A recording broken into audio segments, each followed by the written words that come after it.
No dia de hoje temos mais uma grande entrevistada, administradora de empresas, consultora, mentora, líder trainer, Érica Matos. Seja muito bem-vinda, Érica. Obrigada pelo convite, muito legal estar aqui, poder conversar com vocês, que tem um propósito tão legal, né, com o canal. Então, espero contribuir hoje com vocês. Então, vamos lá, né? Olá a todos, e para darmos início a mais um programa, já começar assim com o pé direito, gostaríamos de saber quem é Érica Matos. Essa pergunta parece fácil, né? Eu sei que todo mundo fala isso para vocês, mas ela realmente é desafiadora. E eu acabei de lançar meu novo site e eu escrevi a minha história lá, né? Então ficou até engraçado, porque eu começo contando que eu sempre fui moleca, eu empinava pipa, eu dava trabalho, eu vivia em árvore, eu falava pra caramba, falo ainda. E os professores ficavam muito bravos porque eu ainda tirava nota alta. Eles não entendiam, né? Como é que pode? Só fala e ainda tira nota alta. Então, sempre fui essa criança curiosa, espoleta, cabulava a aula, não me julguem, para ir para a quadra, que eu sei que vocês vão me perguntar de esportes, né? Como é que foi? Então, eu cabulava a aula para ir para a quadra. E sempre fui essa pessoa, assim, muita energia lá em cima. Tenho 42 anos, amo estudar. Eu brinco que estudar e respirar para mim, ó, não sei qual ganha.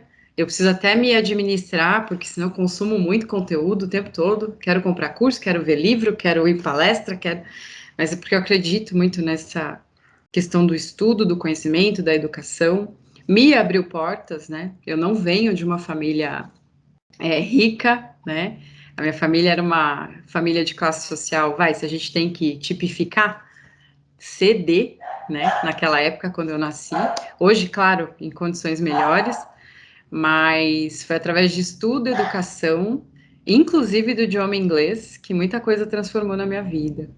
Então, acho que esse meu jeitão, né, de curiosidade, de estudar, de ir atrás, de fazer, me possibilitou seguir uma carreira. Eu acabei entrando numa grande empresa.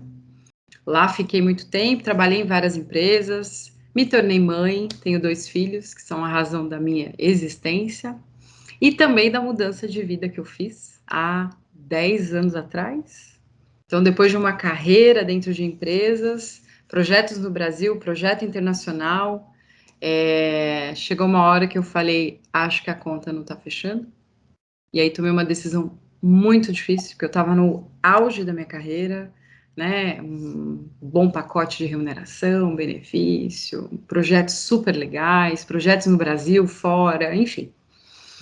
E eu decidi me desligar da empresa. E eu não sabia nem o que eu ia fazer. Isso que foi mais legal, né? Eu só falei, já deu. E aí vieram os convites inesperados. 2 consultorias que me prestavam serviços há muitos anos, que eu era cliente, fizeram o mesmo convite. Se eu não queria me tornar parceira, partner, né, dessas empresas. E eu vou experimentar, não sei. Vamos lá, né? Vou fazer um laboratório. Esse laboratório durou um tempo. Depois eu decidi mudar para o mundo da consultoria, troquei o lado da mesa, né? Eu brinco que eu era o RH da empresa, sempre fui RH, e virei consultora. E desde então não mudei mais, porque eu me conectei a um valor muito importante para mim, inegociável, ser gestora do meu tempo. Então a gente estava até conversando antes, né? Rotina, o dia a dia. Eu defino esse dia a dia, né? Então tem dia que é muito corrido, tem dia que eu consigo ter bastante tempo para descansar, para estudar, para ler. E esse é um valor meu que me pauta e me norteia. Ao longo desses 10 anos empreendendo, vieram outros convites para o mundo corporativo, que eu disse não. E eu atendo tanto no B2B quanto no B2C, né? Grandes empresas que atendem esses segmentos. E faço projetos diversos. E ao longo do tempo fui chegando no meu nicho, que é onde eu entendo que é a minha missão, que é onde eu entendo que eu posso ajudar, que é desenvolver os líderes. Ajudar esses líderes a despertar, a entender o papel deles com as pessoas, o impacto que eles causam dentro da empresa, tantas vidas na sociedade, e para isso eles precisam se tornar melhores seres humanos, senão eles não vão ser melhores líderes. Resumão de quem sou eu. Não sei se eu falei muito, falei pouco, vocês vão me ajudando aí. Não. Beleza, tranquilo, foi bom, foi ótimo. Não, foi muito bom. Acho que de todos que a gente já entrevistou, foi um bom resumo sobre quem é a pessoa. Eu falo pra você. Você foi muito legal agora, hein? Não, é sério mesmo. Muito gentil. Nós quatro que estamos aqui, já entrevistando bastante pessoas. Só que o seu resumo foi muito bem conectado, foi muito bom. Jura? Minha cachorra latiu aqui, me deu uma quebrada, eu fiquei brava, porque eu avisei 10 vezes. Não deixa a cachorra latir. Não deixa, acabou de latir. Sem problema, isso acontece mesmo. E o motivo do nosso canal, né, é criar uma massa crítica, é engajarmos as pessoas, mostrar para elas um pouco do que a gente vivenciou na vida. A questão do esporte, da cultura, a educação, e se tornou nossos pilares, né? Até a nossa hashtag é esporte e cultura na educação. Você que está assistindo aqui, você pode comentar.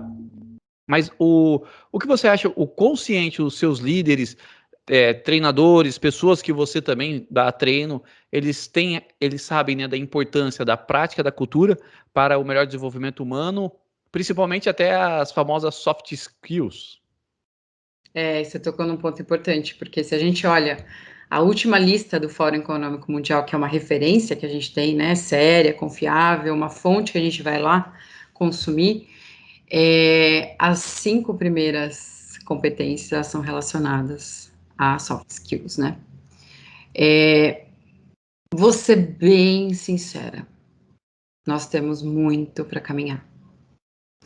Existe uma necessidade de transformação, do entendimento do papel do líder. Ele precisa ganhar uma nova consciência, que a atuação dele não se limita ao espaço da empresa. Eu não vou nem falar os muros e as paredes, porque hoje a gente sabe que tem negócios que já existem 100% online.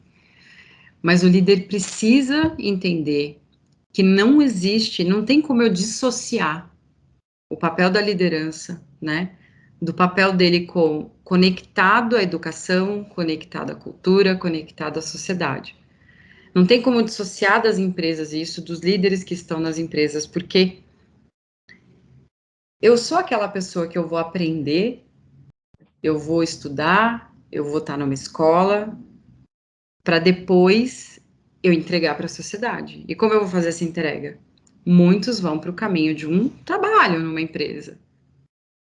E aí eu venho de um modelo que incentiva a repetição, certo?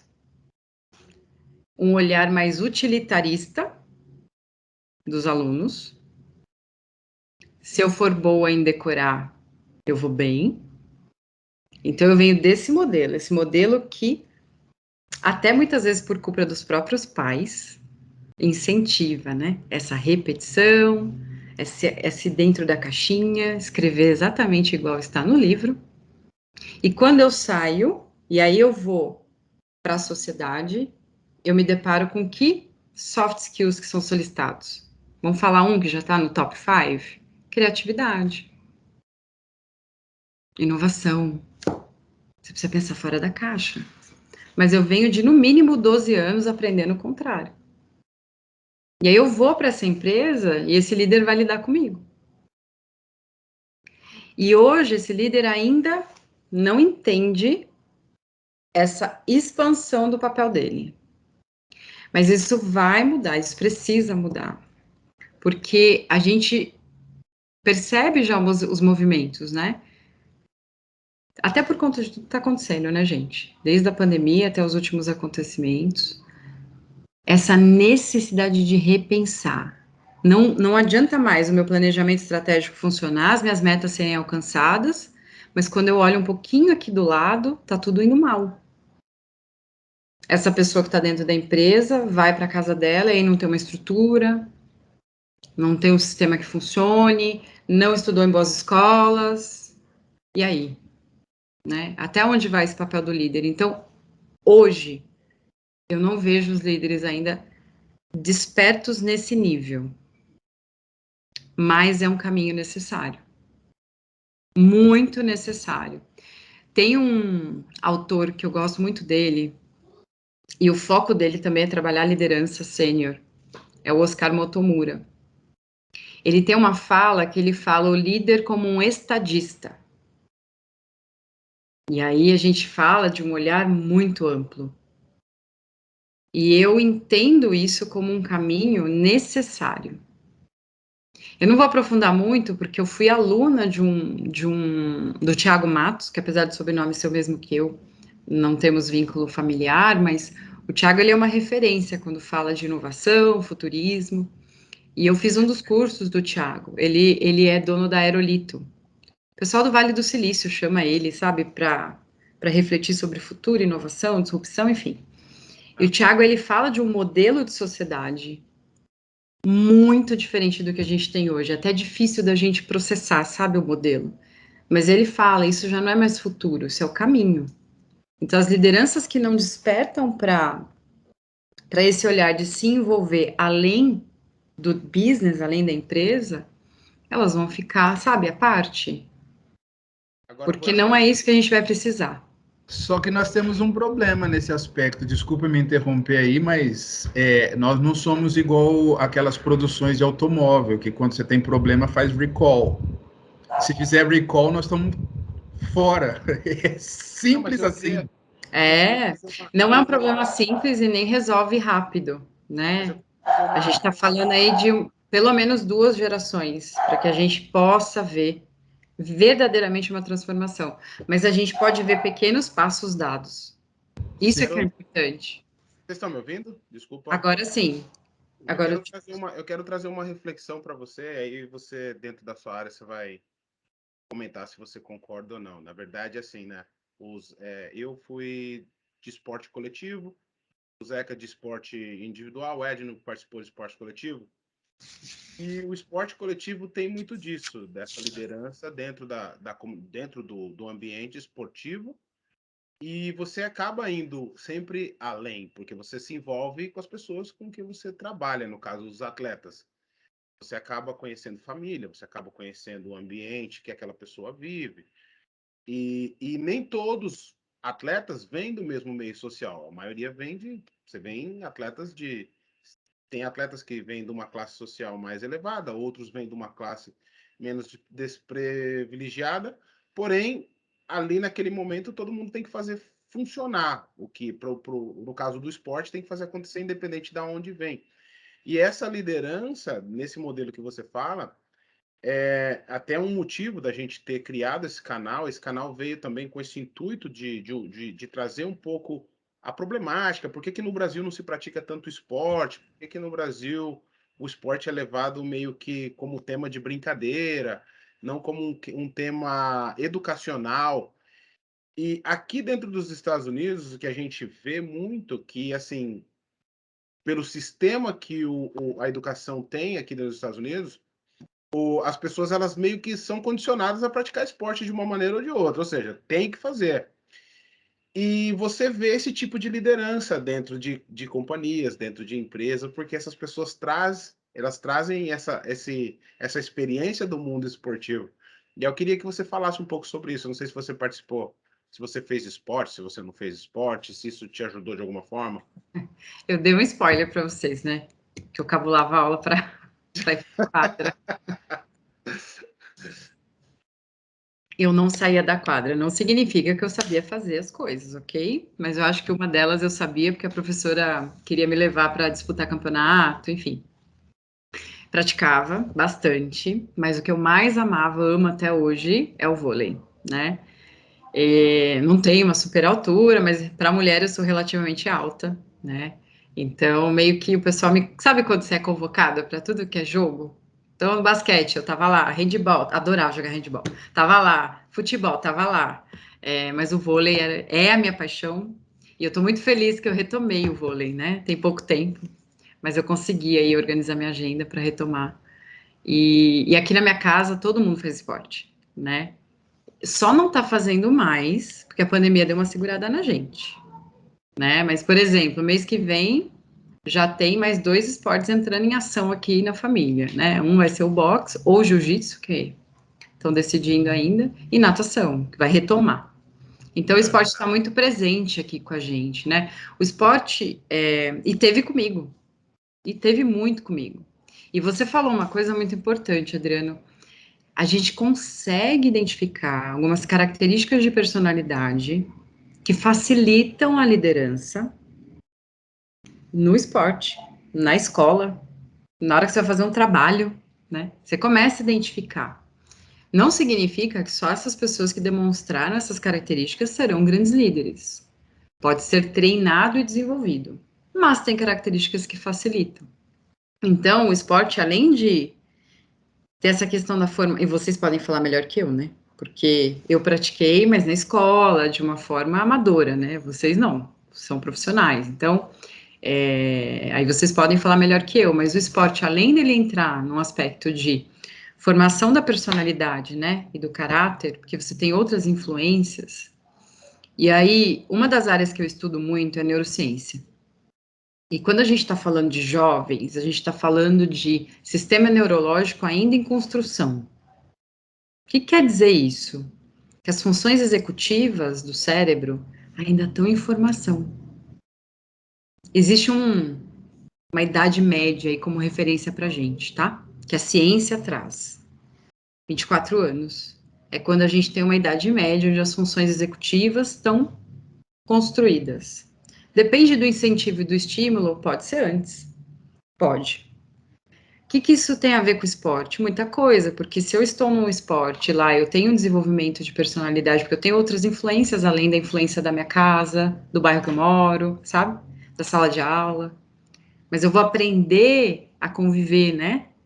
Com uma equipe, a ter um treinador, a disciplina, as regras. Então, isso vai influenciar. E vai me ajudar no meu desenvolvimento. Então, tem o desenvolvimento físico, tem o desenvolvimento social. E se eu vou aprofundar um pouco mais, quando a gente conecta com essa parte da educação e do desenvolvimento, eu desenvolvo outras competências. A gente falou de soft skills, né?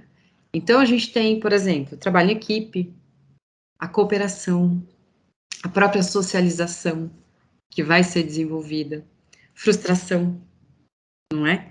Lidar quando não ganha. E aí? Como é que você resgata isso, né? A superação. Você acha que você não vai conseguir? E aí vem o incentivo, vem a tua garra e você supera. Então, tudo isso impacta nesse desenvolvimento neurológico, né? Existe um TED, a psicóloga, como que é o nome dela? Angela Lee. Esse TED dela acho que tem mais de 25 milhões de views. Ela fala, e é muito legal esse TED dela. Se eu não me engano, tem 6 minutos. E é impactante. Ela fez um estudo, é um estudo científico, onde ela ficou muito intrigada por que algumas pessoas eram bem-sucedidas e outras não. E ela foi fazer pesquisa, ela estudou vários grupos, ela foi em bairros diferentes, classe média, classe menos privilegiada, como a gente falou aqui. Ela fez muito estudo sobre isso. Qual a conclusão que ela chegou? Que no final das contas, não é a sua beleza, a sua classe social, não é o acesso que a sua família tem, o bairro que você mora. Ela chegou à conclusão de que é a paixão e a perseverança. Ela chama de grittier. Eu traduzo como sangue nos olhos, né? Aquela coisa de eu vou, me dedico. E ela falou que isso faz toda a diferença para você realmente conquistar, para você ter o seu sucesso, o que é sucesso para você, alcançar seus objetivos. Ela faz até um paralelo, né? Por que pessoas geniais não criam grandes coisas? Ou falem, ou simplesmente não conseguem seguir uma carreira, porque falta essa perseverança, essa paixão. Eu acho muito legal esse estudo e essa fala dela, e fazendo essa conexão com o esporte, porque o esporte traz muito isso, não traz? Da dedicação, da disciplina, de você não desistir. E eu não sei se o que eu vou falar, vocês concordam, porque vocês podem falar, né, mais do que eu, mas ali, quando você tá com o time, ali, na hora, todo mundo tem a mesma chance. Ali. Claro que se eu me alimentei ou não vai fazer diferença. Óbvio. Se eu tive uma boa noite de sono ou não, também vai fazer diferença. Mas se você tem um treinador atento, você vai ter oportunidade. Então você pode ter chances, você pode mostrar o seu potencial. E conectando com esse grittier, né, com essa paixão, essa perseverança, né, eu acho que o esporte, ele vai possibilitar chances, oportunidades, o desenvolvimento, o seu crescimento. Tem um vídeo, eu não lembro o nome do filme, vocês me ajudam se vocês lembrarem, que o treinador fala para o cara atravessar, andar 100 metros, eu acho. E ele vai com outro jogador nas costas. Você lembra o nome desse filme? Lembro o nome. Não lembro o nome. Um filme de futebol americano. É, de futebol americano. E ele tá com o olho vendado e o treinador tá do lado e ele bota um cara de não sei quantos quilos, sei lá, 80 quilos nas costas, 100 quilos do cara. E ele vai andando assim, perna e braço, e ele não tá vendo. E aí ele fala pro treinador, eu não vou conseguir. Ele fala, você vai conseguir. O treinador vai do lado. E ele, eu não vou conseguir, eu não vou conseguir. Falta muito, falta muito. Quando vê, ele atravessou o campo inteiro, o cara nas costas. Então é fantástico ver essa superação. Eu acho que o esporte traz muito isso. Essa possibilidade, né, de você mesmo descobrir sobre você. Mas essa questão da liderança, como você vê isso dentro da sua área? Você concorda que você acha que se as pessoas que são líderes hoje nas empresas, e elas tivessem tido a oportunidade ou de praticarem na infância ou agora na fase adulta praticar esportes, eles poderiam ser melhores líderes? Se eu pensar em algumas das competências que eu comentei agora, sim. Porque eu acho que esse senso de time, essa questão da cooperação, do coletivo, sim, eles poderiam ser melhores líderes. Eles poderiam entender o valor disso. Mas isso não ajudaria, Incentivar.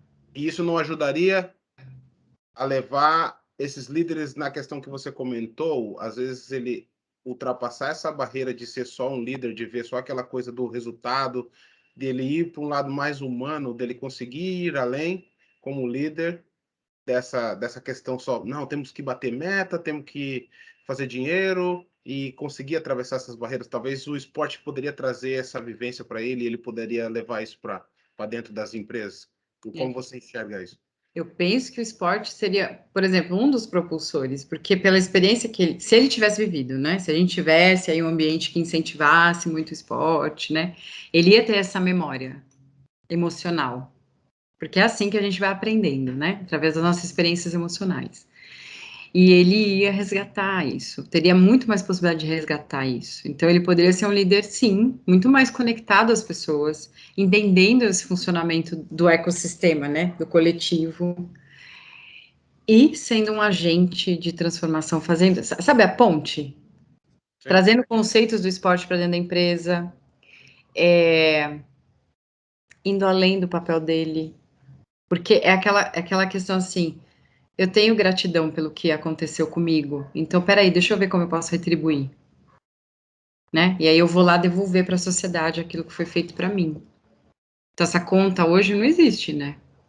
Mas com certeza seria muito positivo, porque o esporte ele vai apoiar nesse desenvolvimento dessas habilidades, né? Físicas e sociais. Então, se o líder tivesse essa possibilidade, ele seria um líder diferente. Sabe que hoje uma das minhas eu não vou falar uma das minhas missões, mas eu acho que a minha principal missão é ajudar o líder a se conectar com as pessoas.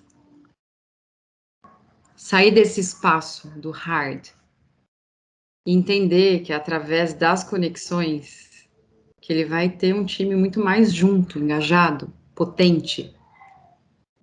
E isso é só aqui, ó, com compaixão, com empatia, com olhar para o outro. E o esporte traz isso, né? Quando você tá lá com o teu time. Você não abandona o teu colega. Você precisa trabalhar junto. Então, tem um capítulo do livro que eu participei como coautora. O título é Liderança Afetiva. Melhores resultados virão de lideranças mais humanizadas. E eu acho que o esporte... Aí que eu queria pegar um gancho e interromper você um pouquinho. Fala. Que é onde eu entro. Tá? Eu sou treinador dentro da universidade, e aí é uma coisa que eu sempre falo para todo mundo, essa questão humana de você relacionar. Por exemplo, vou dar um exemplo para você aqui, a relação afetiva. Quando eu estava treinando eu estava no high school, toda vez que os garotos faziam o resultado, eu sempre abraçava os garotos, sempre abracei, não importava quanto. Quando ele fazia o resultado pessoal, existia um incentivo assim grande, eu abraçava.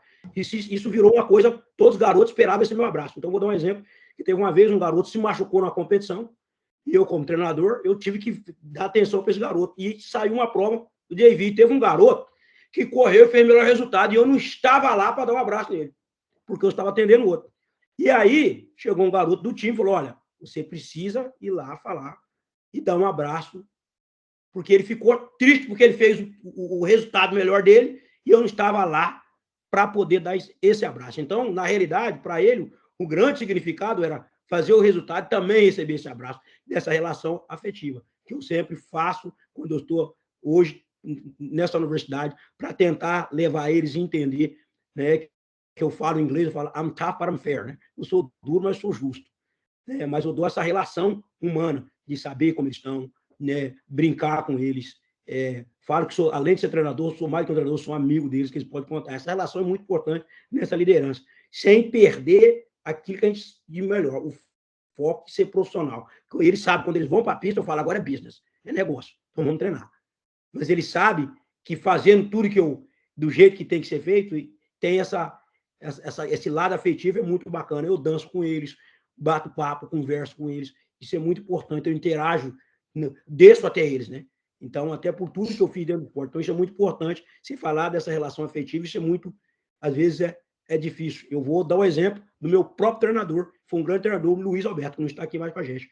Como ele treinava eu, o Joaquim e o Agberto, 3 grandes atletas, e ele sempre foi duro, e nós entendemos isso. Quando a minha irmã chegou, foi uma mulher, primeira, que treinava com mimo, tinha que ter aquela coisa, ele não teve isso, a minha irmã durou pouco tempo e desistiu. Porque essa relação afetiva dele não era, ele colocou ela como se fosse a gente, às vezes tinha que ser um pouco melhor, ter uma relação melhor com a mulher, porque a mulher tem período de menstruação, a mulher muda, humor, todos nós mudamos, mas a mulher é um pouco mais, ela acontece com frequência, então a mulher, você falar muito alto, de repente é problema para ela, então essa separação, né?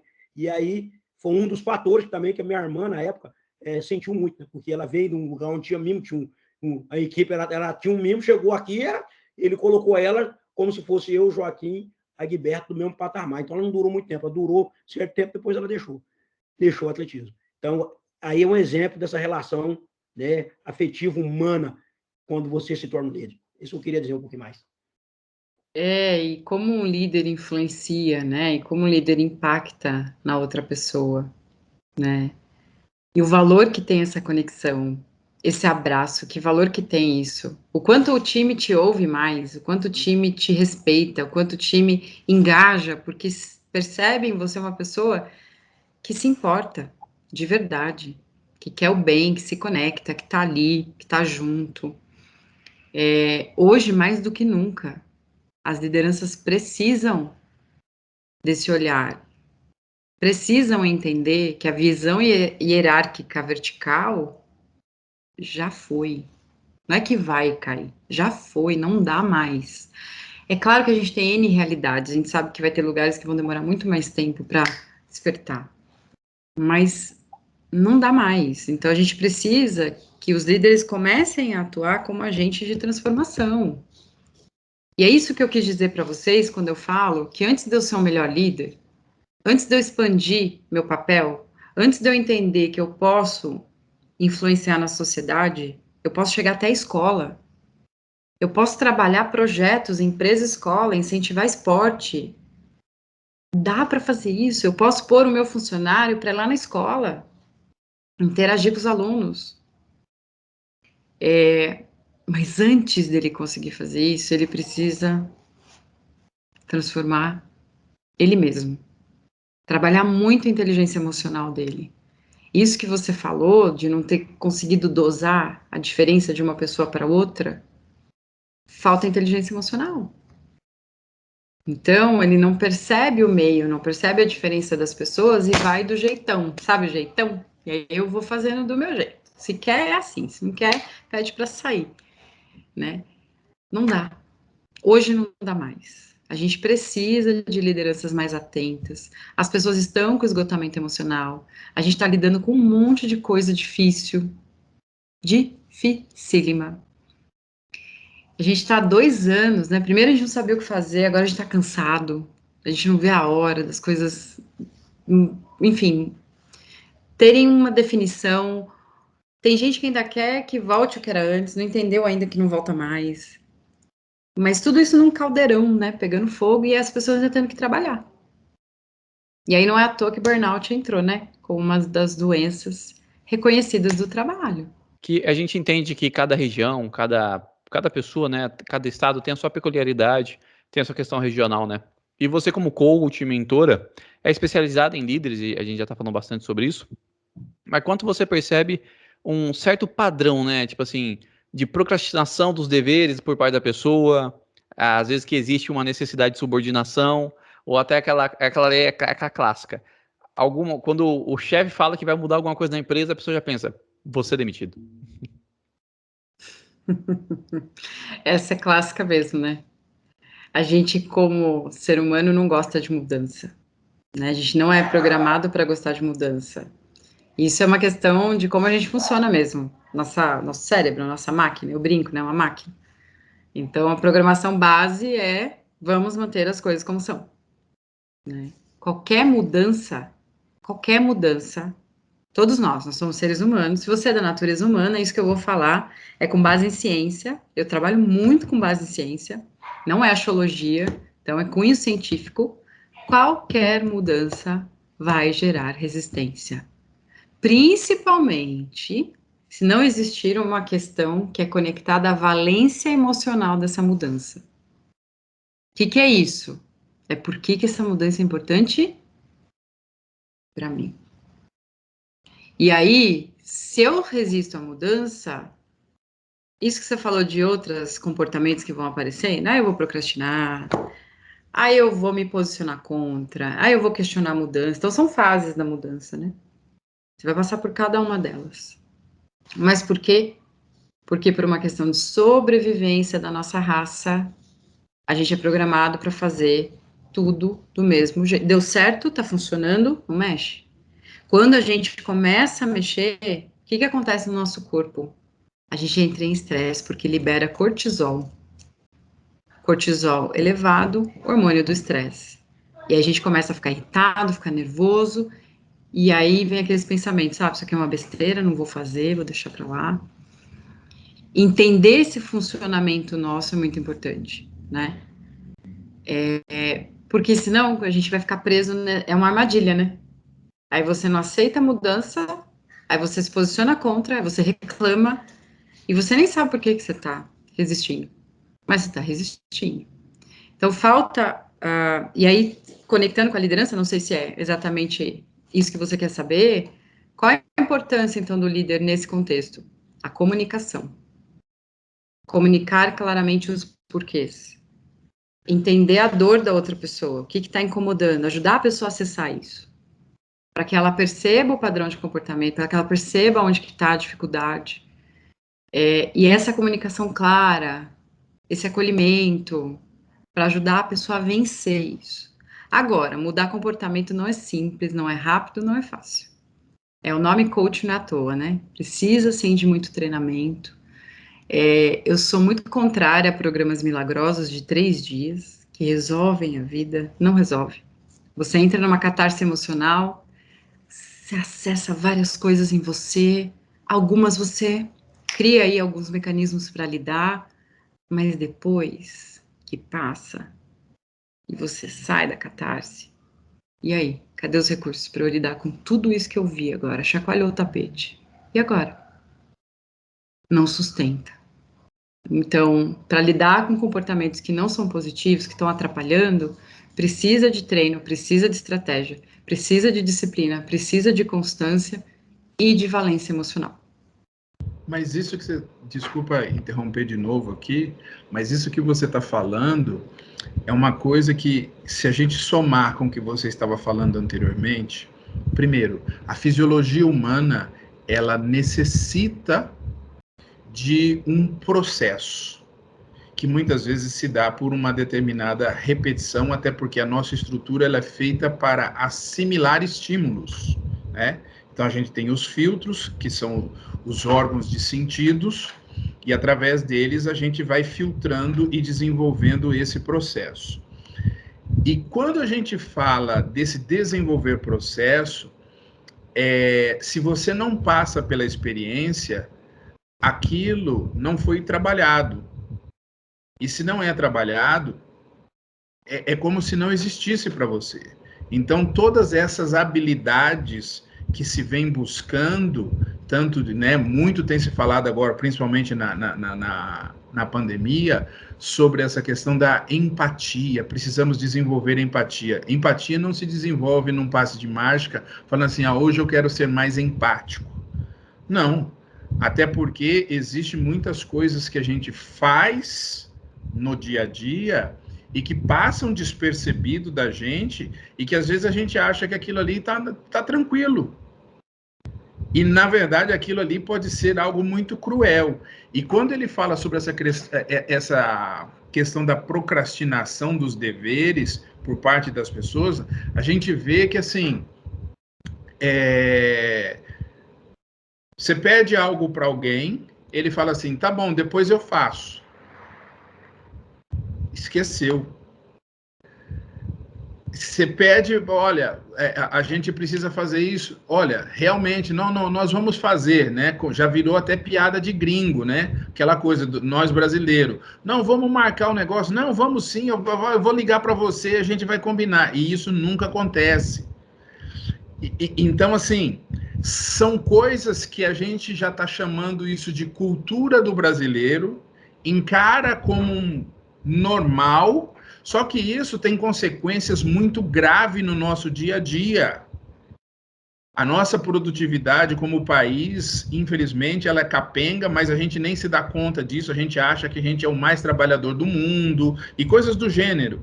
Então, assim, é extremamente importante colocar isso, porque a gente, quando ele fala sobre essa questão da necessidade de subordinação, a gente tem um ditado terrível, que a gente não aprende a desenvolver responsabilidade, então por isso a gente fala, manda quem pode, obedece quem tem juízo. Terrível. Então, mas assim, para muitas pessoas isso é muito verdade. Porque as lideranças ainda precisam se desenvolver. Exato. Porque tem muito líder que fica nesse papel, preso a um título, e ele age assim, com essa crença. É uma crença, é um modelo mental que foi sustentado ao longo dos anos. E ele replica o modelo mental e as pessoas seguem o modelo mental. É mais fácil seguir do que eu questionar. É muito doído, é muito dolorido eu questionar. É muito dolorido despertar. Então, não é todo mundo que topa isso. A maioria, sim, fica no automático. Mas a gente que está aqui conversando sobre isso, por exemplo, como você trouxe, Ed, não precisa questionar essas verdades absolutas. Quem disse? Quer ver uma outra? Que eu adoro falar essa? No pain, no gain. Quem disse?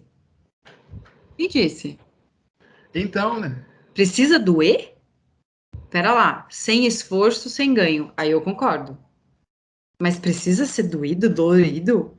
Exaustivo? Doído? Não. Mas aí, talvez a gente precisa fazer uma análise, porque assim, quando a gente avalia o inglês, ele é uma língua pobre. Ah, sim, mas eu digo usada no Brasil, né? Então, mas aí é que tá. Nem tanto que a gente traduz um monte de coisa errada. Né? Sim, sim. Até porque, por exemplo, se a gente pegar no nosso dia a dia, trabalho vem de labor. Por isso que a gente tem leis laborais, né? Questões laborais, mas a gente não usa leis de trabalho, mas sim questão laboral. E trabalho significa justamente isso, esforço. Por isso apareceu até um físico e falava de joules. Todas as vezes que você despende energia, você tem um dispêndio de joules. Ah, então tá.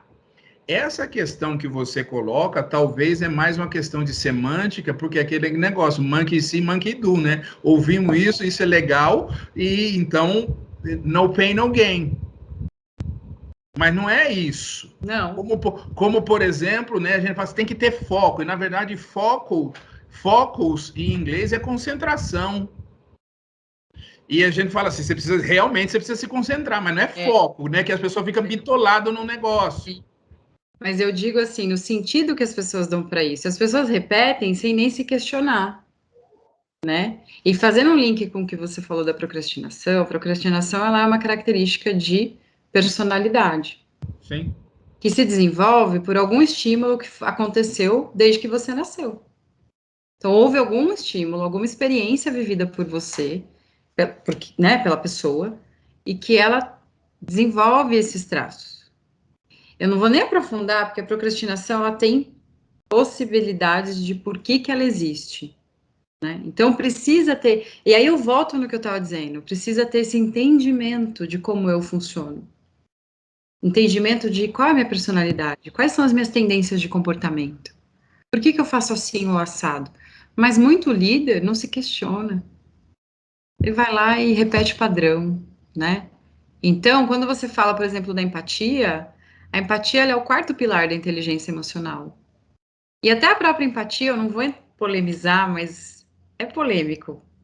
Porque se você tem um mapa mental, eu tenho outro mapa mental, o Adriano tem outro, o Éder tem outro, são experiências de vidas diferentes, famílias diferentes, enfim, estímulos diferentes, formas de ver o mundo únicas. Não existe eu me pôr no teu lugar, existe eu me aproximar e ficar perto de você. E aí vem a compaixão, por exemplo, e me conectar e ter uma consciência social. Então, a própria empatia, né? Que também, compaixão, também há um questionamento, até porque, assim, da tradução do grego empathos, tem uma diferença. Sim. Até também do entendimento grego, que eram, né, defensores da palingeníase, e nós, no mundo cristão ocidental, não somos. Então, tudo isso envolve esse aspecto, que com certeza você vai ter que voltar aqui para a gente discutir só mais sobre essas particularidades, porque assim, tudo isso que você está falando sobre essa questão da liderança tem um aspecto extremamente importante que a gente vive muito agora. Infelizmente, de todo sempre, infelizmente, a mulher é subjugada no contexto social no mundo inteiro.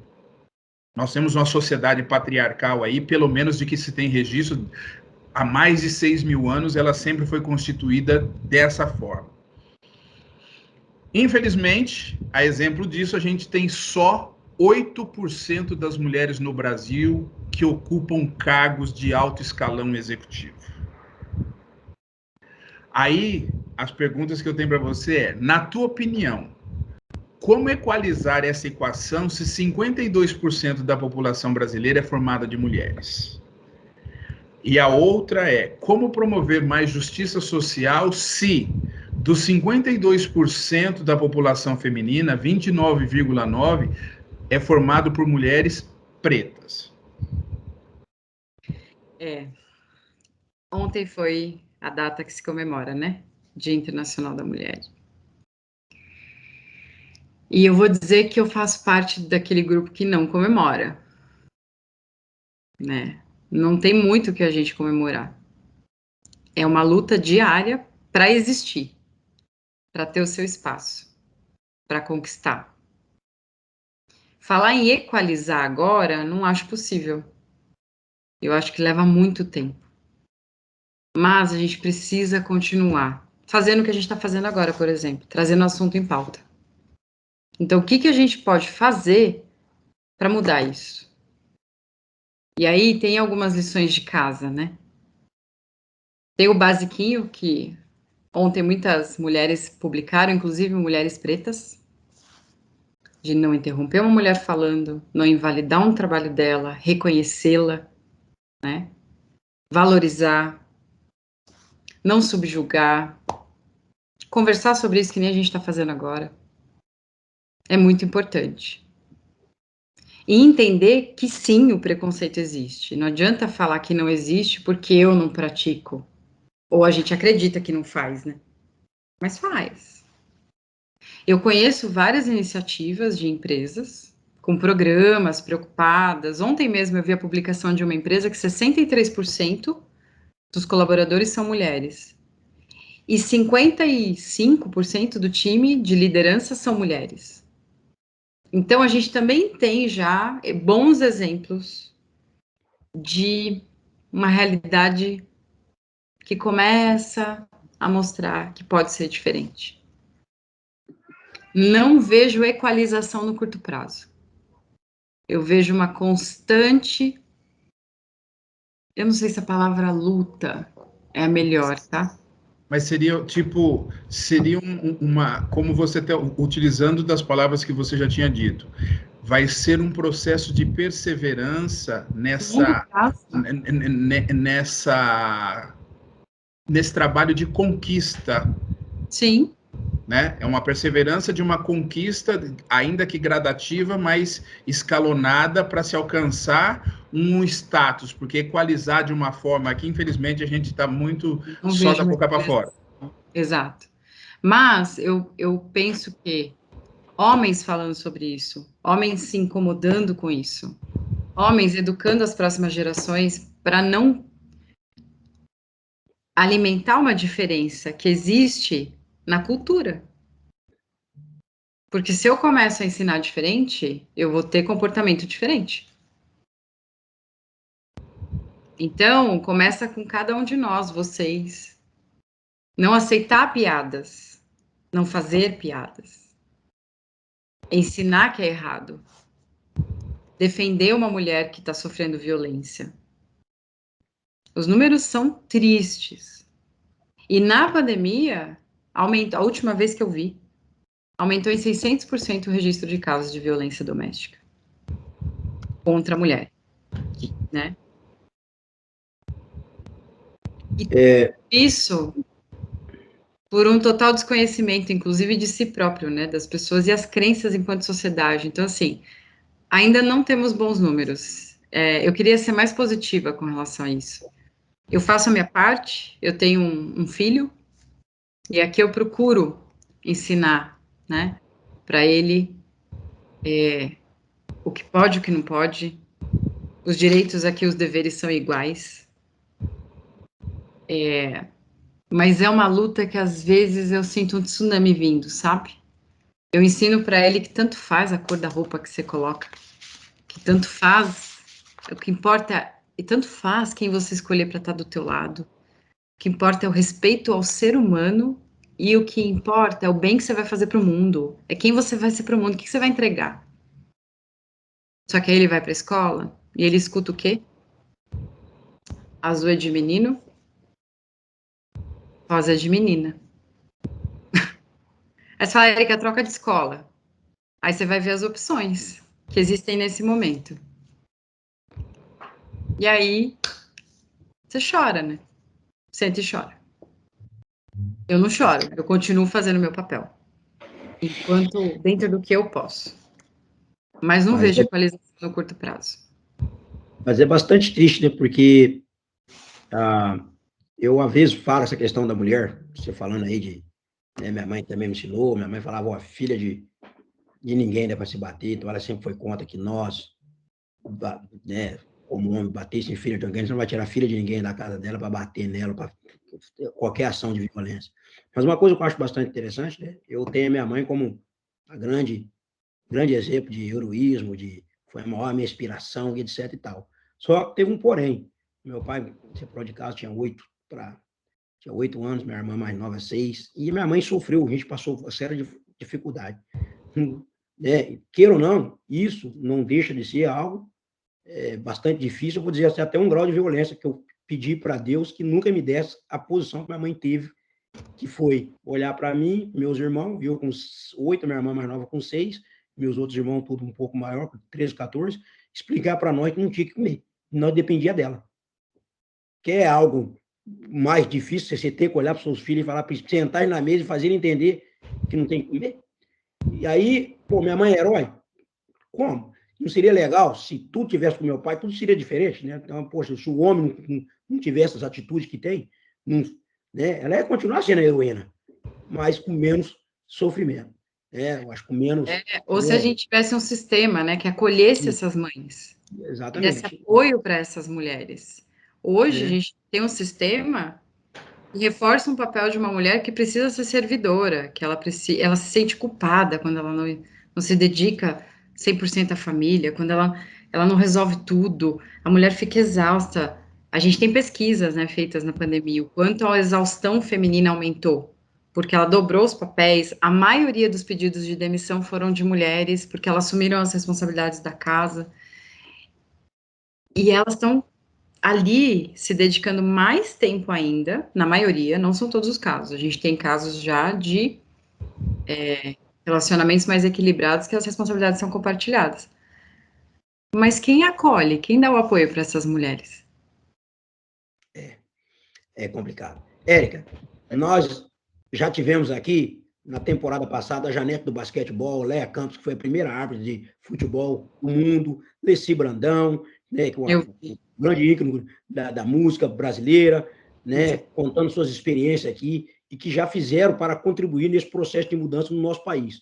Utilizando um pouco um pouco mais desses dados anteriores, eu gostaria de fazer 3 perguntas aqui para você, tá? Uhum. Primeiro, se a educação, mesmo privada, por exemplo, está em dificuldade, né, de formar bons seres humanos para o desenvolvimento nacional e apresentar cotas e que nem sempre é cumprida, né? Essa é uma pergunta. Isso resolve o problema da integração das mulheres no mercado de trabalho? Vamos lá. Então, essa questão das cotas, não sei se eles estão cumprindo, talvez só para sair bem na foto, né? Em alguns casos. Mas é importante que exista. Acho que é importante tanto as cotas da parte de educação, porque se a gente quer... Que tipo de pessoa que a gente quer para o nosso futuro de sociedade? Que a gente quer desenvolver para construir esse futuro? Se a gente precisa de seres humanos mais amplos, mais potentes, mais desenvolvidos, se a gente quer algo melhor para a sociedade, a gente precisa focar na educação. E aí esse cuidado das cotas precisa existir. Só que isso por si não resolve a segunda pergunta que você me fez. Porque se eu continuo com uma sociedade patriarcal, com uma crença absoluta de que o homem é superior à mulher, ela pode ter a melhor educação, a melhor formação, que ela vai continuar ganhando, na média, 20% menos, que é o que a gente tem de números. E a líder, ou a mulher, como o Edno falou, preta, eu vi ontem, tá? Um post de uma mulher preta falando isso. Ela é uma influencer, ela é atriz, eu esqueci o nome dela, mas eu vi esse post dela ontem. Ela falou, mesmo assim, a gente tem a mesma qualificação que a mulher branca, e a gente ganha 50%, 52% a menos. Enquanto isso for tratado, sabe?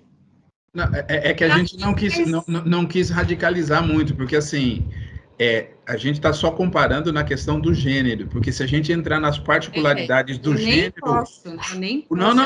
Não é nem que você não pode, mas a questão é o seguinte, aí a gente vê quão abismal é a situação. Isso, Até é porque, onde eu quero chegar.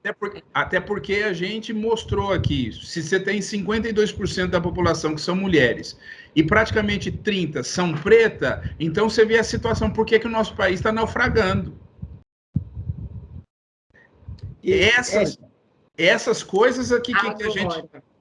Agora, a educação é o caminho que a gente precisa investir para construir uma sociedade melhor? Sim, desde que o sistema de educação também seja revisto. Não dá mais para manter esse sistema que foca no utilitarismo, mas um sistema que foque na construção do ser humano. E aí vem as habilidades sociais, aí vem as soft skills, ok? Perfeito. Aí esse ser humano se expande, é muito mais que cognição. E aí eu consigo ter pessoas com cultura desenvolvida, que entendam de história, que tenham o seu próprio senso crítico. Primeira competência do fórum, pensamento crítico. Hoje a gente tem um monte de analfabeto funcional.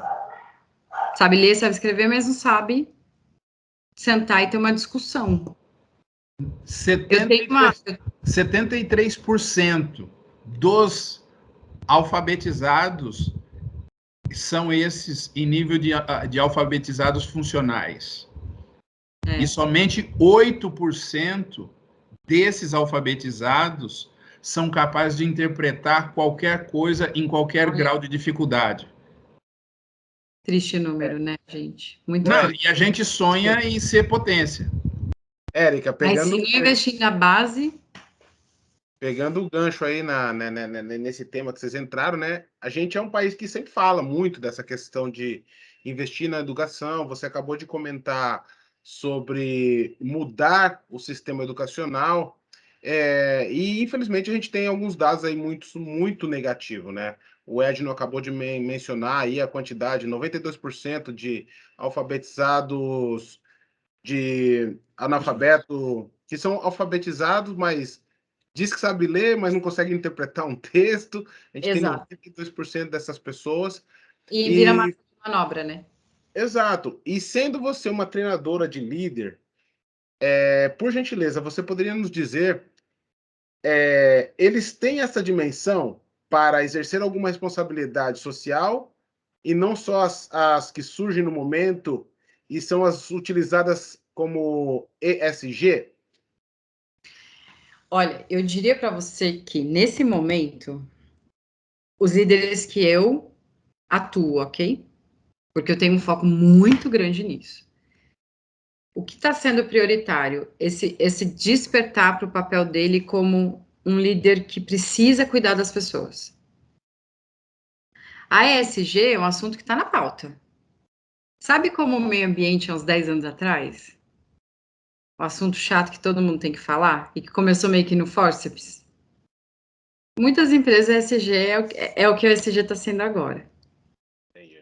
Então, de uma certa forma, eles vão precisar olhar para isso. Mas os líderes que estão se conectando de verdade, com um papel um pouquinho mais amplo, eles começam a se incomodar, eles começam a se questionar. Então, sim, eu tenho conversas com os líderes que vão muito além do papel deles, ali, no dia a dia, sabe? Na meta, no resultado, muito além. Tem conversas profundas. Eu não vou poder falar nenhum nome, mas eu tenho um líder que eu atendo e ele vai suceder o negócio da família. É um dos líderes.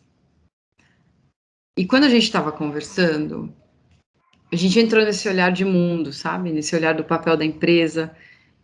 E ele começou a questionar a existência da empresa na sociedade. Como uma empresa que só consome, o que ela faz para a sociedade, para o meio ambiente. Como que ele vai garantir que esse negócio exista, mas que não só pelo dinheiro, pelo faturamento. Ele não quer mais isso. Então, olhar muito mais de ecossistema. Sabe essa nova consciência? Ele chegou num nível de profundidade que ele se emocionou. Ele falou, é muito exaustivo. Ele se emocionou de... Sabe quando você se emociona que você está exausto? Essa sensação assim, eu preciso mudar isso, mas eu ainda me sinto um grãozinho de areia nesse momento. Por isso que a gente começou esse canal. Mas é isso, gente. É fazer o que a gente pode Cada um de nós chegou nessa situação e a gente falou, cara, a gente precisa fazer alguma E coisa. aí, o que vai fazer? E é isso, fazer o que se pode com o recurso que se tem agora. Então, eu percebo lideranças despertando, eu atendo líderes despertando para esse olhar mais amplo. E o que vai acontecer? Muitas vezes, no forceps, vai conseguir usar esse forceps para fazer acontecer. Mas para sustentar isso, só se tiver conectado de verdade. E eu percebo já líderes conectados. Líderes de gerações mais jovens, principalmente. Questionando com esse olhar, sabe, do todo? Que eu falo do ecossistema. Então, eu dei esse exemplo para vocês. Aconteceu tem, o quê? Sei lá, 3 semanas. Não, E é bonito de ver. É bonito de ver. Sim. E é muito legal essa sua visão de como você enxerga tudo isso. A gente trouxe o Dorleon Atara aqui e a sua fala me lembra muito a fala dele. Tá explícito, tá lá, mas, pô, por que a gente ainda não faz, né? E isso é muito legal. Você que tá assistindo aqui, marca aí 2 pessoas nos comentários se faz sentido para você tudo que a Erika tá falando aqui com a gente hoje. E a Erika, entrando num ramo um pouco diferente, a gente é do mundo dos esportes, a gente acompanha muito isso, e é muito legal quando a gente fala esses dados e as pessoas ficam até espantadas. A gente conversou com o Roberto Luiz Troster, ele é um economista, e a gente trouxe para ele um dados muito legal, vai estar aparecendo na tela para o pessoal. Os Estados Unidos é a indústria que movimentou no seu PIB 1,5 trilhão no seu PIB só com eventos esportivos. E isso para Esportivo e cultural. Isso, esportivo e cultural. Só para o pessoal ter ideia, esse é o PIB do Brasil inteiro. E isso é 7% do PIB dos Estados Unidos. E a gente discute isso há muito tempo, como a gente não consegue utilizar a nossa potencialidade de fazer eventos, distribuir eventos, empregar as pessoas nesses eventos, até divulgar um evento em si. E você, como uma pessoa que trabalha com líderes, identifica essas lacunas, esses gaps e consegue encaixar as pessoas, quantas executivas ali poderiam ser absorvidas por esses eventos, essas coisas que não são desenvolvidas aqui?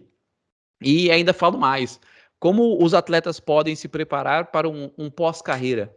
Que no esporte o período de atuação é muito curto, o Zeca fala muito sobre isso.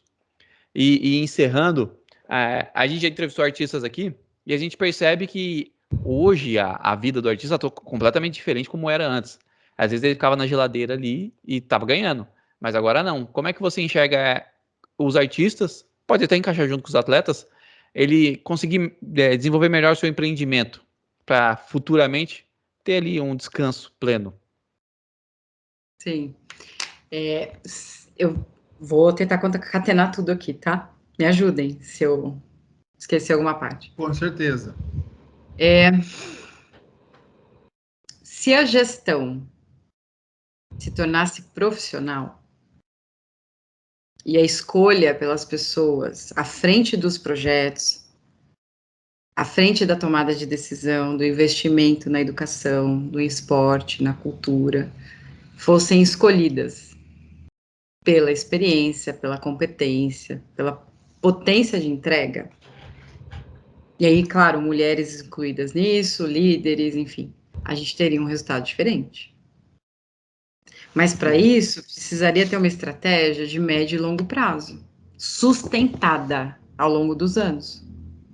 O nosso problema é que no nosso modelo atual, tudo muda muito rápido, 4 ou 8 anos. E sem esse olhar de competência, eu ter a pessoa competente para fazer. E esta pessoa competente formar equipes por competência técnica. Ok? Então, a gente acaba não tendo uma gestão profissional desses assuntos, e o resultado é esse. Um belo potencial que não é explorado. E você, como uma líder, como é que você enxerga? A gente vê muito isso, a gente vê muito programa ainda falando sobre isso, mas não ajudando, né? Como os artistas, atletas, poderiam mudar o mindset deles e entender que, pô, um dia isso vai acabar. A minha carreira ou a minha atuação como Eu ia artista. perguntar isso o quê, né, a carreira? Então, sabe que Eu não sei quanto tempo exatamente dura a carreira, mas hoje uma pergunta que eu faço para as pessoas é quantas profissões você vai ter dentro da sua carreira? Eu faço isso cotidianamente. Eu faço essa pergunta para as pessoas que eu atendo. Quantas profissões você vai ter na sua carreira?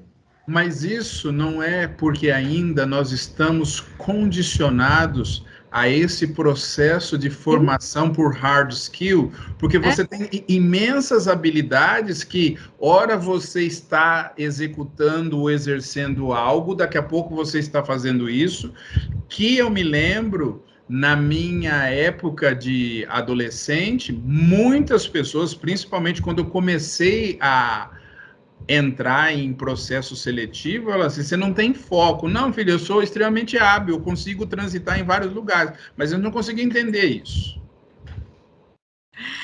O que precisa, né? E aí, respondendo a tua pergunta, como se preparar, né? E aí, Sim. talvez, buscar um apoio profissional para entender qual é a sua personalidade, quais são as suas características comportamentais, como que você funciona, quais são as suas habilidades técnicas, e começar a explorar onde que isso pode ser aplicado. Por isso que eu fiz esse link com essa pergunta de quantas profissões você vai ter na sua carreira.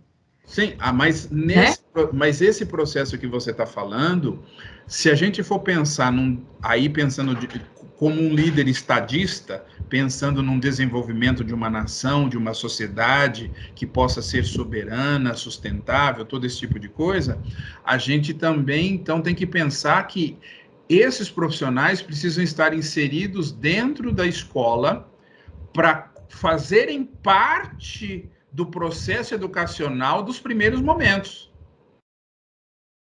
Influenciar esse meio. Sim. Influenciar, inclusive, quando eu falo do estadista, influenciar para que a sociedade funcione. Sim, exato. Interferir em leis, puxar projetos, agir. Isso, sim. O líder da empresa dentro, né, indo para algo maior, a visão da floresta.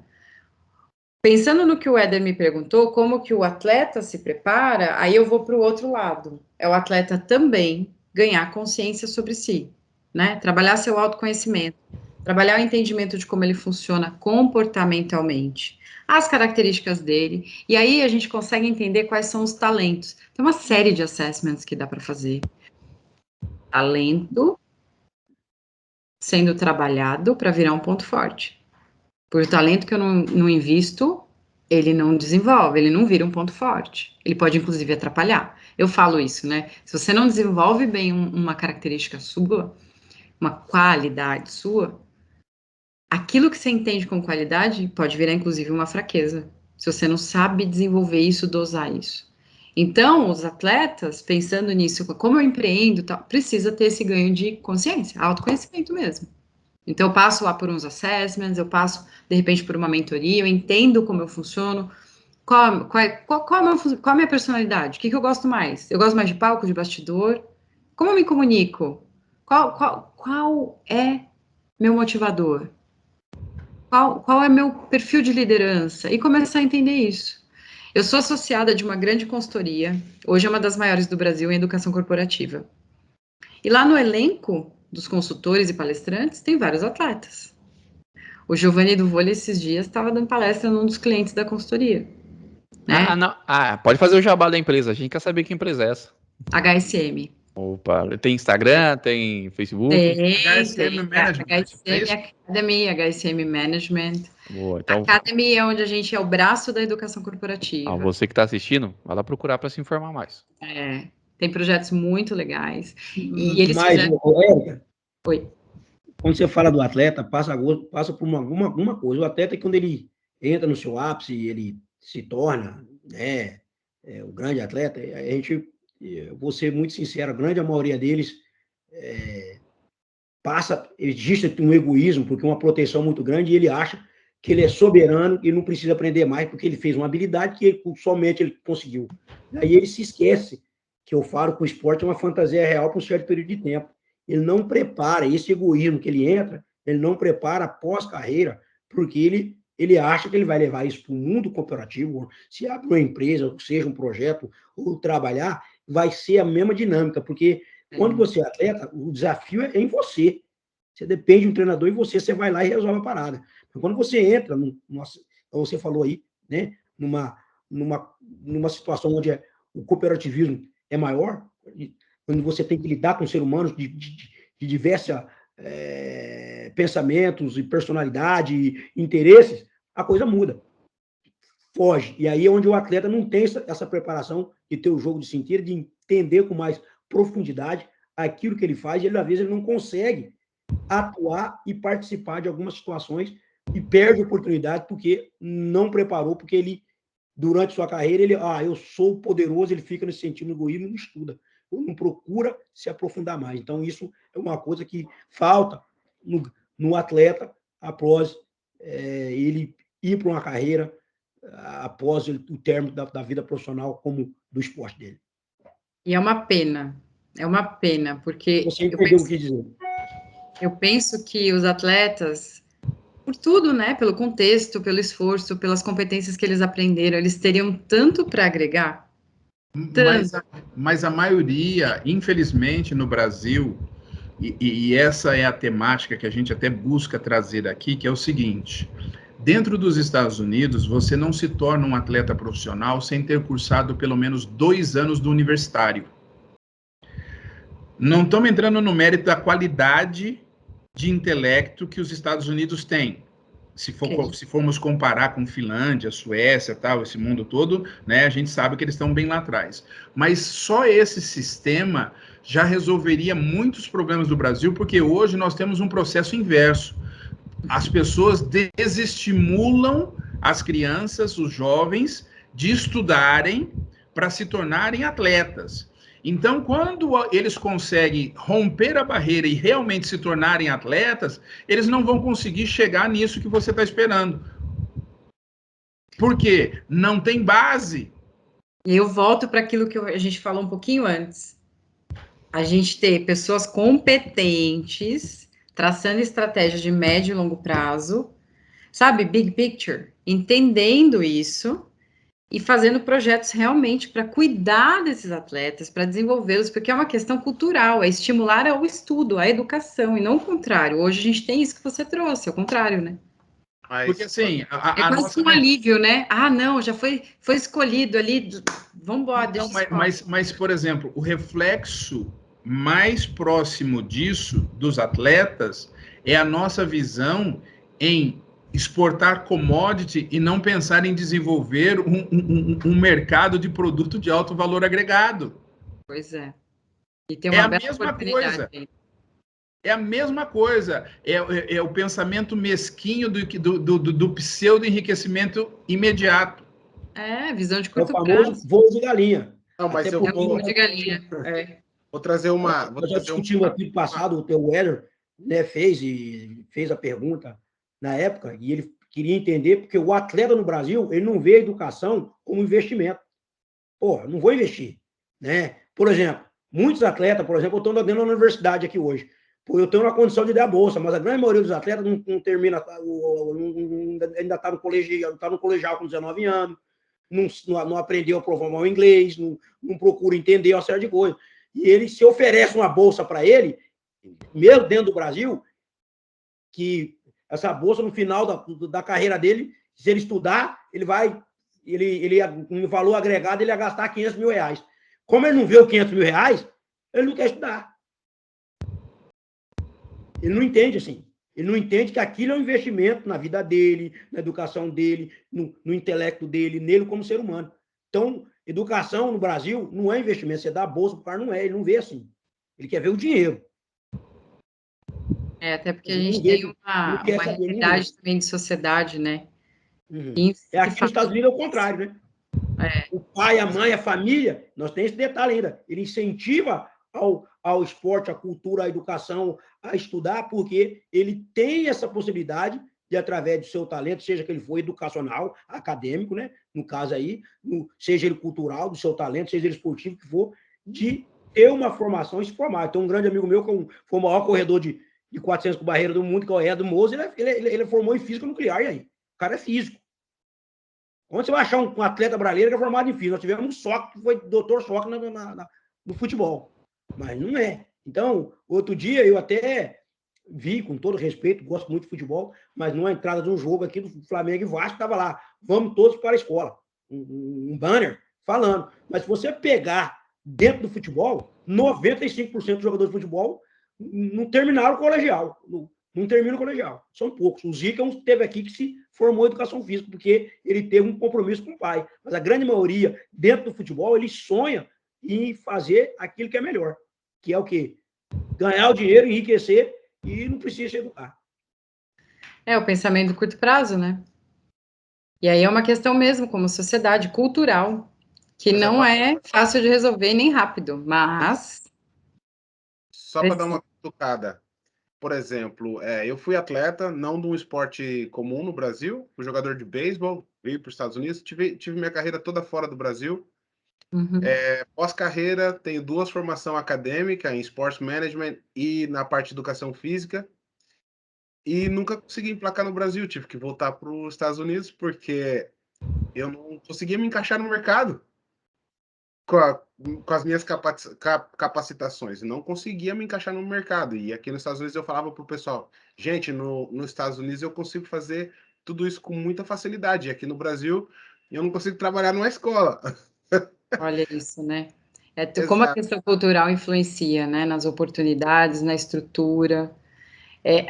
Assim, é triste de constatar isso, né? Sim, e aí entra também nessa questão dos líderes das empresas, porque eles também não têm esse olhar para procurar, de repente, esse tipo de perfil no mercado e falar, meu, vamos trazer uma pessoa com esse perfil, vamos buscar alguém que possa agregar nesse sentido. Você não vê muito esse tipo de coisa dentro do Antes desse olhar, precisa acontecer aquilo que eu falei, ele olhar fora da empresa, ele entender o papel dele mais amplo, sabe? Ele começar a ir até as escolas, se envolver em projetos, se envolver em demandas da sociedade.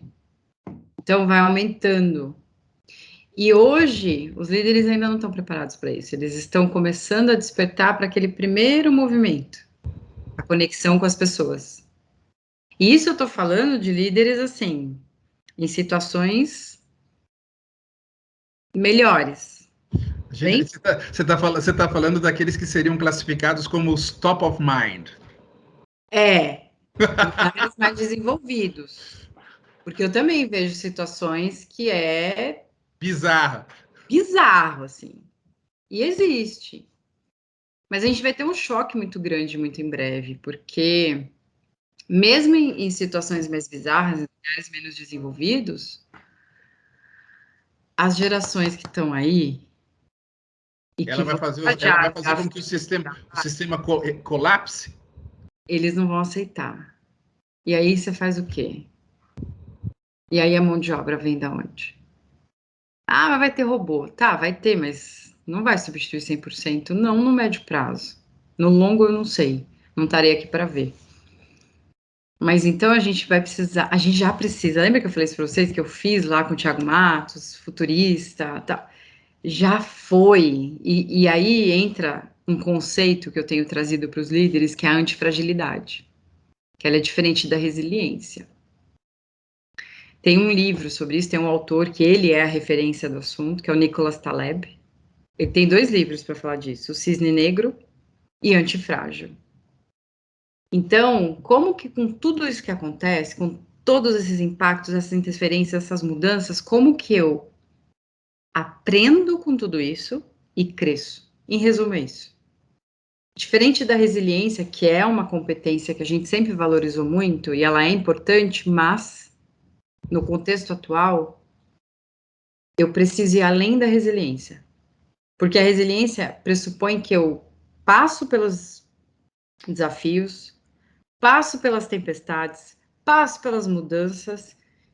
É a metáfora do bambu, né? Eu envergo, mas não quebro.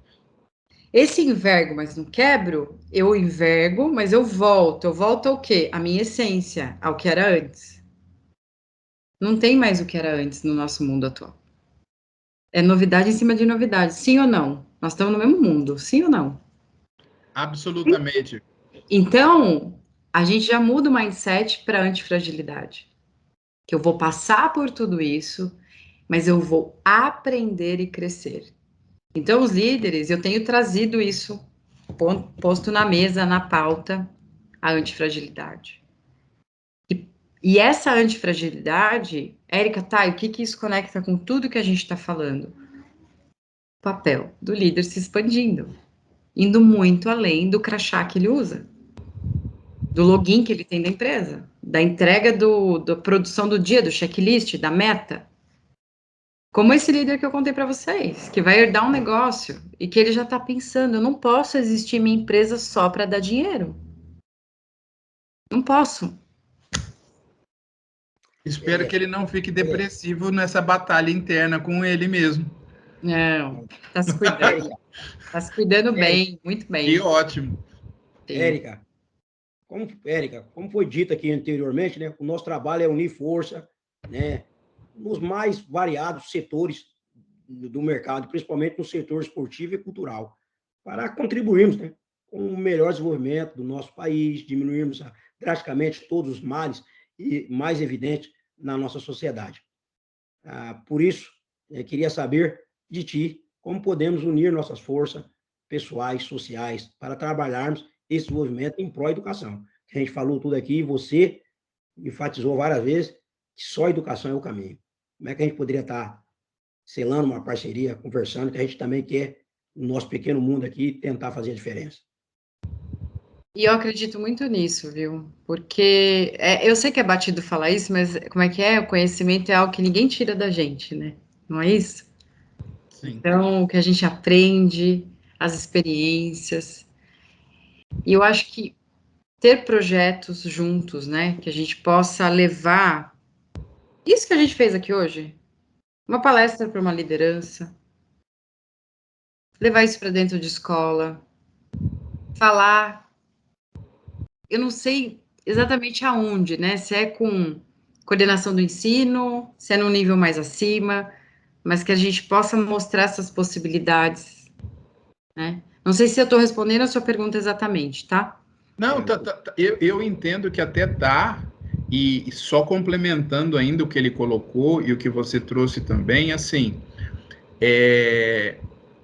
a gente, felizmente, conseguiu fazer essa transição entre o mundo esportivo e cultural e conseguir ocupar um espaço ao ponto da gente estar reunido aqui, e agora aproveitando até para fazer uma certa publicidade, você sabia que você está no único canal de esporte do mundo que trata sobre política, economia, esporte, educação, e não da forma como todo mundo imagina? Somos o único. Que legal isso, né? E eu acho que iniciativa como a de vocês precisam existir. E hoje a gente tem a internet que abre, né, as portas. Sim, porque você está falando uma coisa aqui com esses líderes, por exemplo, aí a gente coloca à disposição de como a gente poderia formatar isso, que não dá para a gente reunir num único local, né? Porque um na Califórnia, outro na Flórida, outro não sei mais aonde. Não, mas online a gente consegue estar e ter esse tipo de diálogo ao ponto de responder determinadas questões, às vezes até um pouco mais meticulosa em detalhes, que às vezes as pessoas não conhecem, que, por exemplo, você trouxe a questão da neurociência. Então tá, os educadores físicos de plantão aqui, eles sabem muito bem da importância da lateralidade e da psicomotricidade para este desenvolvimento de formação e do cérebro humano. E o quanto isso afeta. Então, por exemplo, o exemplo mais clássico que a gente utiliza aqui é as pessoas hoje têm dificuldade de discernir onde que está a esquerda e onde que está a direita. Que seria uma coisa simples, né? Então, a gente consegue trabalhar isso. E essas questões, então aí você falou das habilidades emocionais. Então, a cultura em todo o seu espectro e o esporte somado, o sistema límbico é extremamente trabalhado.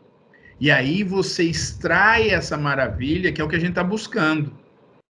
E dentro disso, a gente consegue trazer essas informações para que somem com esse conhecimento que hoje, né, é classificado como hard skill, que a grande maioria procura e tem ainda perseguido tanto.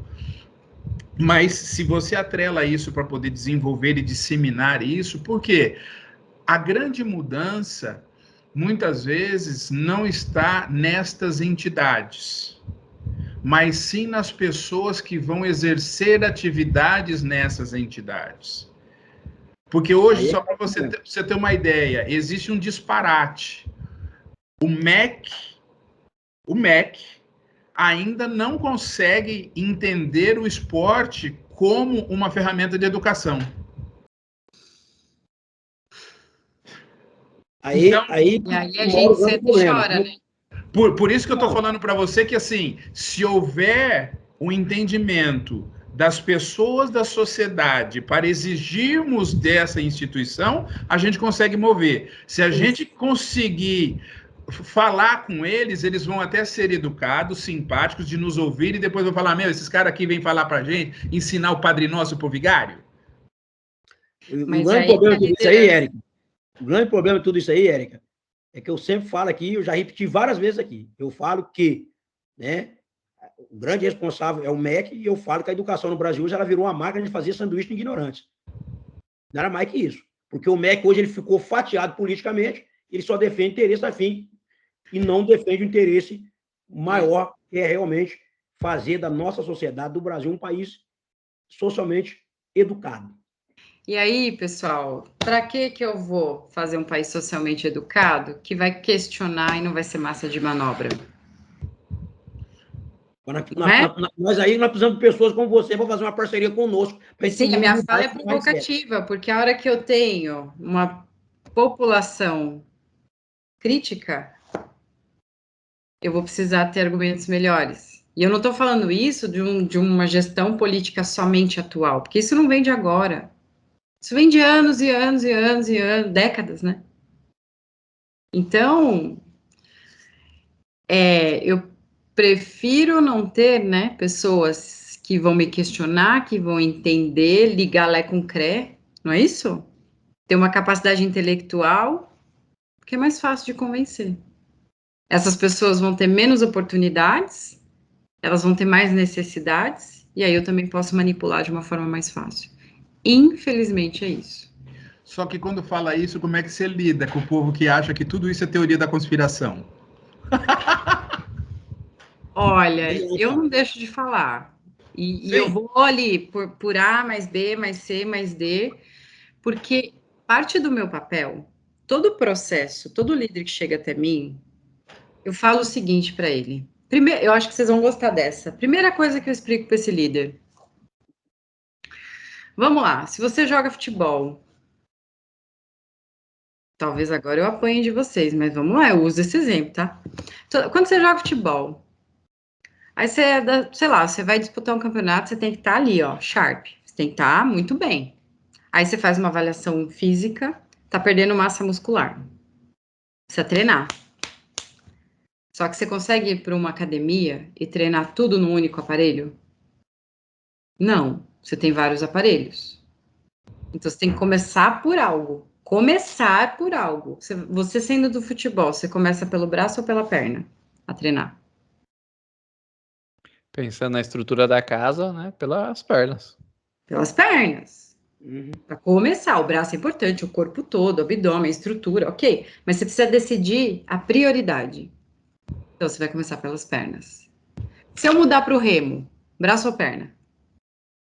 Um conjunto, mas mais braço. O remo exige você braço e perna. Começar, certo? Para começar é braço, né? Braço. Braço. Braço. Para começar é braço. Mas o remo é um dos esportes mais completos, só falar isso para você, viu? Sim, eu sei que é. Eu já atendi uma pessoa que ele praticava, ele me explicou tudo isso. Mas é o que eu sempre digo, é para começar. Qual é a prioridade? Eu faço essa metáfora com cada líder que começa um atendimento comigo. Eu falo, e você, líder? O que você precisa desenvolver em você para começar? Qual músculo? E aí eu já vou para o cérebro, mas eu faço um link, músculo mental, aí, Adriana, eu faço um link que é o seguinte, se eu pensar em liderança, dentro desse guarda-chuva tem 64 competências no mínimo, que eu posso dizer que tem 64 músculos. Mas nada disso vai funcionar se eu não trabalhar algo antes. Autoconhecimento. Se ele não entender o que ele acredita agora. Sabe isso que a gente falou? Que as pessoas precisam entender o papel delas? Se ele tá ali, amarrado numa crença, numa caixinha de que é resultado, resultado, resultado, ele não vai ouvir o resto. Vai entrar por aqui, sair por aqui. Então, para começar, ele começa despertando. E aí ele começa despertando e é treino mesmo aqui. E Érica, para a gente começar a despertar isso no nosso público, já chegando aqui no fim, de uma conversa muito prazerosa aí, que a gente já estende o convite para mais uma conversa. Já fica até o convite para comer um bolo. A gente fala que vem 2 vezes é para comer o bolo já e tomar um café. Mas aí eu quero saber qual eu vou comprar ticket de avião para onde? Melhor ficar no Brasil, né? É mais barato. É, mais barato. Se bem que eu tô com vontade de viajar, gente. Depende do seu interesse. Tô com uma vontade de viajar que vocês não fazem ideia, viu? Tô me controlando aqui. Como é que os nossos seguidores podem pensar em onde eles têm que começar, já dando aí a sua fala final? Todo o processo, ele começa com pensar sobre o pensar. Érica, como assim? Ué, você sabe quando alguma coisa não vai bem. Quando você fala uma coisa que você se arrepende depois, você entra numa briga que não precisava, você perde a mão numa conversa, ou você é muito gentil e queria, na verdade, ter falado outras coisas e achou melhor não comprar aquela briga. Alguma coisa nessa conta não fecha. No final do dia, o saldo não tá legal. Começa a conversar com você. Por que eu fiz isso? Que emoção que eu senti naquele momento que eu falei o que eu não devia? Ou que eu não falei o que eu queria? A gente não aprende isso na escola, gente. A gente não aprende a se entender, a se conhecer. Qualquer processo de autoconhecimento, ele vai começar nesse olhar de que alguma coisa não tá, a conta não tá fechando. E aí você começa a pensar sobre o que você pensa. Isso é metacognição. Então, pera, mas aquela hora eu explodi, mas por que eu fiz isso? O que aconteceu? Ah, eu senti raiva. Por que eu senti raiva? Não é simples, não é fácil. Muitas vezes sozinho é complicado. Porque a gente, às vezes, até consegue entender o que está acontecendo. Eu estou aqui pensando se eu posso falar ou não, porque eu faço atendimento. Não, é que eu faço atendimentos das pessoas. Não, você não precisa dar nomes. Potencialidade. Por exemplo, assim, vira Joãozinho, Zequinho. Mas é muito comum isso acontecer. Joaquinzinho. Eu vou ensinar. Falar Zequinha, porque senão vai achar que é ele. Eu vou ensinando as técnicas de como fazer isso, e a pessoa começa a aplicar, e ela começa a entender que o padrão de comportamento começou lá na infância, que é onde a maioria começa. E ela foi repetindo esse padrão. Só que você chega na fase adulta madura, lembra que eu falei do neurológico, de estar pronto depois dos 24 anos? Aí você vai amadurecendo, e aí você vai tendo as outras experiências de vida em outros meios, com outras influências, a gente tem acesso à informação, você estuda, e aí você fala, pera, aquilo não tá batendo. E é esse processo, e hoje aconteceu isso com uma pessoa que eu estava atendendo, né? Tem um padrão de comportamento que não tá legal, não tá mais favorecendo para essa pessoa, assim, ela não tá feliz, né? Os resultados dela, enfim, a liderança dela. E na conversa do pensar sobre o pensar, foi investigando e chegou lá num padrão dos pais. E aí conseguiu nomear e entender como que isso impacta. Então, começa com isso. Pensar sobre o pensar. Eu até gravei um vídeo sobre isso no meu Instagram. Se você pensa sobre o que você pensa. Porque isso ajuda a gente a sair do automático. Um pouco do nosso automático. Na verdade, se a gente fosse falar num clichê médico, você procura levar o indivíduo a uma autoanamnese para identificar onde é que está, talvez o grande problema começa aí. E é a partir daí que a gente vai, então, desatar o nó. E essa mudança, esse desatar o nó, transformar, desenvolver outros padrões de comportamento, que muitas vezes sozinho não rola, não funciona, porque precisa de ferramenta, precisa de técnica, precisa de acompanhamento, não é simples, né? É complexo. Mas a gente, novamente, estendendo o convite, você que assistiu até agora e já deixou aqui nos comentários o que você achou dessa entrevista de hoje. Lembrando, a gente está ao vivo aqui no YouTube e também na VRT Channel, no canal VRT e em inúmeros canais aí de televisão. Se você que assistiu isso fez total sentido para você, agradeço você por estar conosco aqui até esse momento. Compartilhe esse vídeo, se inscreva nas nossas redes sociais, que faz total diferença. Mais uma vez, Érica, muito obrigado pela sua presença aqui hoje. A gente estende o convite para mais uma conversa, porque vai vir muito pano para manga e muita pensar sobre o pensar aí, hein? Se tiver bolo, eu vou. Brincadeira. Mas quero agradecer, foi muito legal. Eu falei para vocês que eu estava ansiosa, né? Que eu meditei, eu estava bem assim, meu Deus. Aí eu olhei o nome de todo mundo, eu olhei o slide que o Ed mandou, falei, nossa, onde eu me meti? Para que eu fui aceitar? Que isso, a gente que fica lisonjeado por Mas tê-lo aqui. foi maravilhoso, foi muito legal. Eu espero que eu possa ter de alguma forma contribuído. Eu saio hoje com uma chama mais acesa ainda, para cumprir o meu papel de ser ponte. Sabe tudo que a gente conversou aqui? Sim. Eu me sinto ponte entre o que eu desperto, o que eu acesso, o que eu aprendo para levar para os líderes. Então é com essa sensação que eu saio, de mais uma vez esse papel de ponte, de tudo que a gente discutiu aqui, levar e não deixar isso apagar, esquecer, né? Mas trazer isso cada vez mais. Então, saio reenergizada. Quero agradecer vocês, viu? Muito obrigada. Você aí do outro lado, lembre-se, todas as terças-feiras, às 8 horas, no YouTube e também na VRT Channel. Eu sou Éder Mota aqui com Zequinha Barbosa, Adriano de Souza e Edson de Souza. Nossa convidada de hoje foi a grande Érica Matos. Não se esqueça, terça-feira que vem temos mais uma convidada ou um convidado diretamente aqui no nosso canal.